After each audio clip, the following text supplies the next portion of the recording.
At 8 o'clock, we got Maryland, who's 1-1, traveling to Virginia, who's 2-0. Maryland favored by 2.5 points on the ACC network. Billy Edwards Jr. has gone 46-61, thrown for 564 yards, 4 touchdowns, 1 interception. Roman Hemby has had 26 carries for 101 yards and a touchdown. And Ty Felton's had 18 catches for 330 yards and 3 touchdowns. Anthony Calandria has gone 50-66, thrown for 654 yards, 5 touchdowns, 2 interceptions. Kobe Pace has had 16 carries for 107 yards and a touchdown on the ground. And Malachi Fields has 16 catches for 248 yards. Maryland's 45-32 against Virginia all time. Last 2 games have gone to Maryland from 2012. Last 3 games, have gone to Maryland from 2012 to 2023. This seems like it's the exact option. It's pretty cool because it's the game of the thrill of victory, the agony of defeat. Both these teams played in 2 of the better games of week 1, right? Maryland, Michigan State, and Virginia, Wake Forest were 2 of the better games of week 1. Now, they're not going to be 2 of the most talked about games of week 1, but they were both extremely good football games.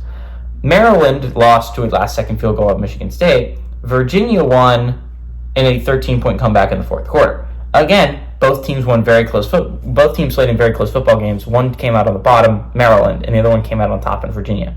Thrill of victory, agony of defeat. I don't know what to think of Maryland. Maybe Michigan State's a good squad, but Maryland had that game in hand, and they just found a way to lose it, which, again, so much more heartbreaking than just being like, oh, we could have won that game. But playing against a weaker team than you know you're a better football team than you, and you found a way to lose. And that sucks if you're a Maryland fan. Virginia, on the other hand, found a way to win that football game. They looked outmatched at times against Wake Forest, but Anthony Calandria did what he needed to do when he needed to do it.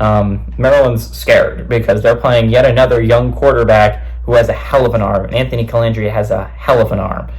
I think this game could be really interesting. Again, I'm a big believer in Virginia this year. I think the Cavs have a good team this year, especially Calandria is a beast at quarterback that not a lot of people are talking about in the ACC.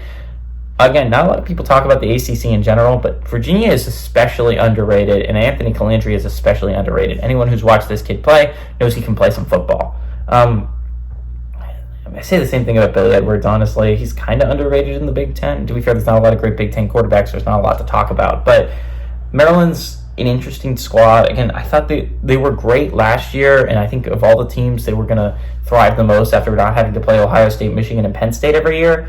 But again, they lost Taulia Tagovailoa. There was obviously going to be a little bit of that guy was amazing for them. And honestly, it's Maryland. You don't expect amazing quarterback after amazing quarterback. So I think it's going to be interesting. I like Virginia at home, in all honesty. I think Virginia rolls. I think they move to 3-0. Anthony Calandria is a beast, and maybe Maryland's defense gets the better of them this time, but I think he's going to want to get revenge from last year where they actually held it close until the 4th quarter where it just suddenly got way, way too far away. Virginia's not a bad football team. I didn't think they were a bad football team last year, and they're starting to actually win the ones they would have lost last year. So I think Virginia wins this one. I think they pull off the upset at home.